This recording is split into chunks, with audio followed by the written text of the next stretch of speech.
اب آئیے، جو میں نے سب سے پہلی آیت پاک پڑھی ہے اس کا سہارا لے کر بات کو آگے چلتا ہوں۔ اللہ رب العزت نے استفہامی انداز میں ارشاد فرمایا قرآن مجید میں، قل، اے محبوب صلی اللہ علیہ وسلم آپ ارشاد فرما دیجئے، هل يستوي الذين يعلمون والذين لا يعلمون، فرمایا کہ آپ ان سے پوچھئے کہ کیا علم والا اور وہ جس کے پاس علم نہیں، کیا وہ برابر ہیں؟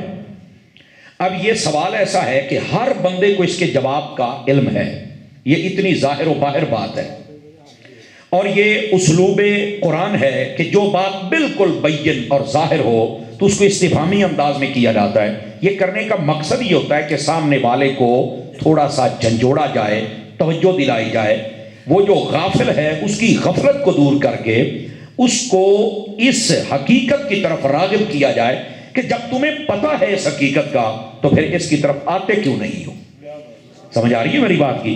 جیسے فرمایا قل هل يستوي الاعمى والبصير، اے محبوب آپ فرمائیے ان سے پوچھئے کیا وہ بندہ جس کی آنکھیں ہیں اور وہ بندہ جو اندھا ہے کیا یہ برابر ہو سکتے ہیں؟ اب سب کو پتہ نہیں برابر ہو سکتے۔ کون ہے ان میں افضل؟ آنکھوں والا افضل ہے۔ اسی طرح یہاں پر بھی فرمایا کہ علم والا اور وہ جس کے پاس علم نہیں کیا برابر ہو سکتے ہیں؟ کہا نہیں، علم والا ہمیشہ افضل ہوتا ہے۔ تو فرمایا جب تمہیں پتہ ہے علم والا افضل ہوتا ہے تو پھر علم حاصل کرو نا۔ آواز کمزوروں والی آپ حضرات کی، تو پھر علم حاصل کرو۔ اس کا مطلب یہ ہے، یہ ہمیں ہماری جو غفلت کی وجہ سے خاموشی ہے یہ اس کو جگانے کی کوشش کی جا رہی ہے، اور یہ بالکل ہمیں بتایا جا رہا ہے کہ جب علم والا افضل ہوتا ہے تو پھر علم حاصل کرنا چاہیے۔ آپ دیکھیں، میں آپ کو ایک مثال دوں، اس کے بعد اگر تقریر ختم بھی کر دوں نا تو آپ کا مسئلہ حل ہو جانا چاہیے، لیکن کروں گا نہیں، یہ صرف آپ کو سمجھا رہا ہوں۔ قرآن مجید برہان رشید سورۃ الانعام پڑھ کے دیکھیں تو اس کے اندر جانوروں کے بہت سارے مسائل بیان کیے گئے۔ وہاں پر ایک مسئلہ یہ بھی اللہ نے قرآن مجید میں بیان فرمایا کہ ایک کتا جس کو سکھلا دیا جائے کہ تم نے شکار کیسے کرنا ہے، یہ اس کو سکھایا جاتا ہے۔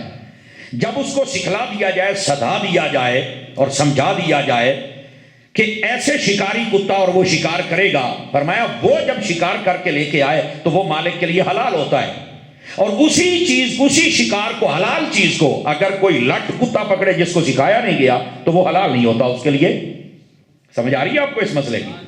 بھائی کیا وجہ ہے؟ شکار حلال ہے، پکڑا بھی کتے نے ہے، ایک کا حلال دوسرے کا حرام، وجہ کیا ہے؟ فرمایا فرق یہ ہے کہ یہ جو شکاری کتا ہے اس کو علم سکھا دیا گیا ہے۔ مرضی ہے نال والے نوں پوچھ لو، جے بولنے والی گل ہوے تے بول لو، بس اوقات نال والے نوں پوچھنا پیندا ہے نا۔ تو اس کتے کا صرف اس لیے دوسرے کتے سے مقام بڑھ گیا کہ اسے علم دیا گیا ہے۔ بھائی جس کتے کے پاس علم آ جائے، جب اس کی یہ حالت ہے تو جب انسان کے پاس علم آئے گا۔ آواز سمجھ آئے آپ حضرات کو؟ تو علم اتنا ضروری ہے میرے بھائی، اس کو سیکھنا چاہیے۔ اور یہاں پر یہ بات آپ نے توجہ سے سننی ہے تاکہ آپ کا یہ مسئلہ حل ہو جائے۔ یہ جو علم حاصل کرنے والا مسئلہ ہے نا، نبی پاک علیہ السلام نے خود اس کو بیان کیا، بعثت معلما، میں تمہارا معلم بن کے آیا ہوں، میں تمہیں سکھانے آیا ہوں۔ سکھانے والے کے بغیر بندہ کامل علم نہیں حاصل کر سکتا۔ اگر سکھانے والا نہ ہو، آپ جتنا مرضی علم حاصل کریں، آپ کہیں نہ کہیں چل کے پٹڑی سے اتر جائیں گے، اور اگر آپ کو سکھانے والا ہو تو آپ منزل مقصود تک پہنچ جائیں گے۔ اگر آپ توجہ فرمائیں تو آپ کو ایک دو مثالیں دے دوں، اگر توجہ فرمائیں تو۔ جو گھروں میں بیٹھ کے پڑھتے ہیں نا، اور جی میں جیل ہماری کوٹھے والی سرکار ہے، سمجھ آ رہی ہے کوئی نہیں آ رہی؟ گھروں میں بیٹھ کے پڑھتے ہیں، پٹڑی سے اتر جاتے ہیں، استاد ہوتا کوئی نہیں جو بتلائے کہ یہاں یہ مطلب ہے، یہاں یہ مطلب ہے، اسے پتہ ہی کوئی نہیں۔ اس نے کہا جی میں تو بس کتابی ہاں، میں تو بابیاں نوں مانتا ہی نہیں۔ تو میں نے کہا کتاباں بھی تو ساڈے بابیاں لکھیاں نے، اگر تے آپ دی بیبے جان نے لکھیاں نے تو پھر سانوں نہ دسو دا۔ میں سادہ بندہ ہوں، آپ کے تھوڑا ضمیر بھی جگاؤں گا تاکہ آپ کو بھی تھوڑا احساس ہو نا۔ تو بھائی اگر وہ ہمارے بابوں کی لکھی ہوئی تو پھر اس کا کیا مطلب ہے؟ مانتا بھی نہیں تے سہارا بھی ہونا دا۔ سمجھ آ رہی ہے نا؟ کہتا ہے بان سانو آگے بھی لا دیو تے لاٹھیاں بھی انہوں نے بڑھائی پھردا ہے۔ اب سمجھ آ رہی ہے آپ حضرات کو؟ تو میں صرف یہ ایسی جو کوٹھے والی سرکاری ہوتی ہیں، بیٹھ کے پڑھنے والی ہوتی ہیں، وہ تھوڑا پڑھ تو لیتے ہیں لیکن اصل مفہوم وہاں تک نہیں پہنچتے۔ میں آپ کو ایک مثال دیتا ہوں۔ نبی پاک علیہ السلام نے ارشاد فرمایا لا تجعلوا قبری عیدا، فرمایا میری قبر کو عیدگاہ نہ بنانا۔ اب یہ حدیث ہے، کتاب بھی بتائے گا، نمبر بھی بتائے گا۔ حدیث بھی متن صحیح پڑھے گا اور اس کے بعد مفہوم غلط پیش کرے گا. دیکھو نبی پاک نے فرمایا میری قبر کو عیدگاہ نہ بنانا. اب مفہوم کیا دے رہا ہے؟ عیدگاہ میں بڑا رش ہوتا ہے تو نبی پاک نے فرمایا میری قبر پر تو میں نے رش نہیں لگانا. اب عام فام بندہ تھوڑا پریشان ہو جائے گا, گال تو ٹھیک ہے یار, دیکھو بڑی حدیث ہے, نمبر بھی ٹھیک ہے, متن بھی ٹھیک ہے, لفظ بھی ٹھیک نے. میں کہ جڑا تینوں دس دا پیا وہ ٹھیک کوئی نہیں.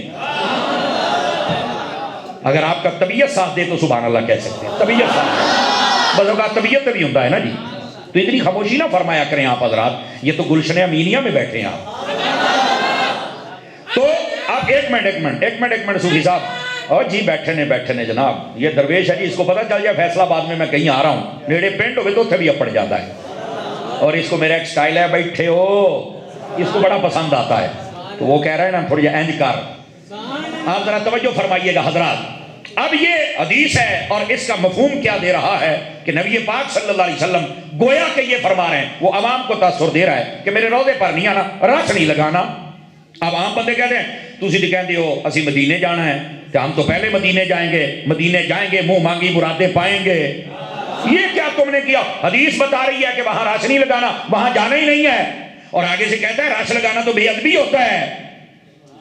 طرح طرح کے پھر فارمولے فٹ کر گئے یہ کوٹھے والی سرکار, یہ پھر لوگوں کو دور کرتے ہیں. اور یہ جتنے یتیم العلم اور یہ جتنے مایوس مفکر, یہ سارے اس کی باتوں میں پھنس جاتے ہیں, جبکہ اس کا مفہوم یہ ہے نہیں. اب بتا رہا ہوں جب اکیلا بیٹھ کے پڑھے گا, استاد ہی نہیں ہے, کیا پتا چلے گا اس کا مطلب کیا ہے. اب یہاں پر پہلے میں عقلی طور پر آپ کو بتاؤں, یہ دلائل نقلی ہوں گے لیکن آپ کی عقل تسلیم کرے گی. اگر نبی پاک کے روضے پر رش نہیں لگانا جانا ہی نہیں چاہیے تو پھر شرف المصطفیٰ کی اس حدیث کا کیا کریں گے؟ اور کثیر ائمہ محدثین کرام نے لکھا, آپ نے سنا ہوگا, میرے آقا کریم نے فرمایا میری قبر پر 70,000 فرشتے صبح آتے ہیں, 70,000 شام کو آتے ہیں. جو ایک مرتبہ آئے قیامت تک دوبارہ ان کی باری نہیں آتی ہے. رش لاؤنے ہی نہیں تو 70,000 والا رش ہے یا کوئی نہیں؟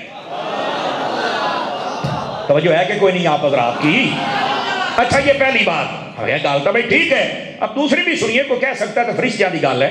میں کہتے تینوں بندیاں بھی سنا لیں, تو بندہ بن کے سن تو صحیح نا. اب یہ حقیقت ہوتی ہے, علم استاد سے پڑھا جائے تو پھر مسئلہ حل ہوتا ہے بھائی جان, ٹھیک ہے.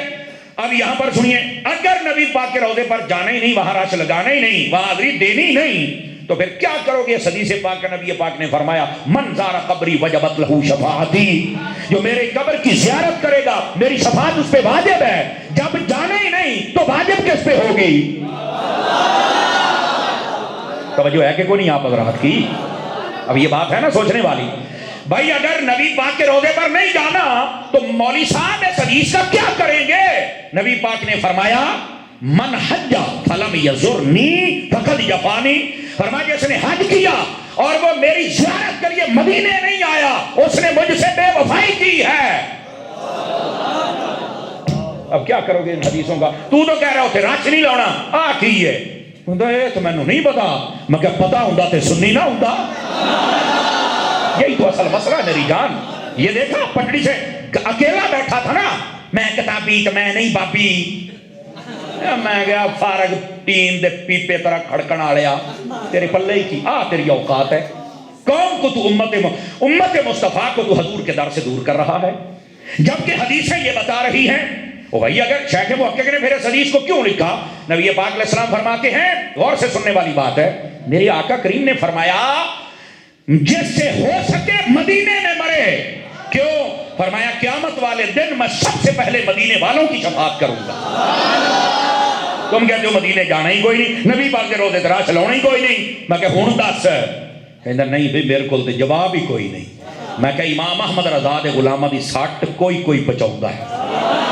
خدا کا خوف کریں, کسی استاد کے پاس بیٹھ کر پڑھ لیں, آپ کو وہ بتلائے کہ حقیقت کیا ہوتی ہے, ورنہ یوں ہی پٹڑی سے اترتے ہیں. لیکن وہ سوال وہی باقی ہے, نبی پاک نے یہ کیوں فرمایا میری قبر کو عیدگاہ نہ بنانا؟ تو میں نے کہا کیا اس کا یہ مطلب ہے کہ حضور یہ فرما رہے ہیں کہ میرے روضے پر نہ آنا؟ تو کہتا پھر اس کا مفہوم کیا ہے؟ میں کہا ہوں سن مفہوم, حضرت عطار کا نوکر تجھے سناتا ہے, اور سننا اور بڑے غور سے سننا, کہ ابھی بھی چپ شاہ بن کے بیٹھے ہوئے ہیں.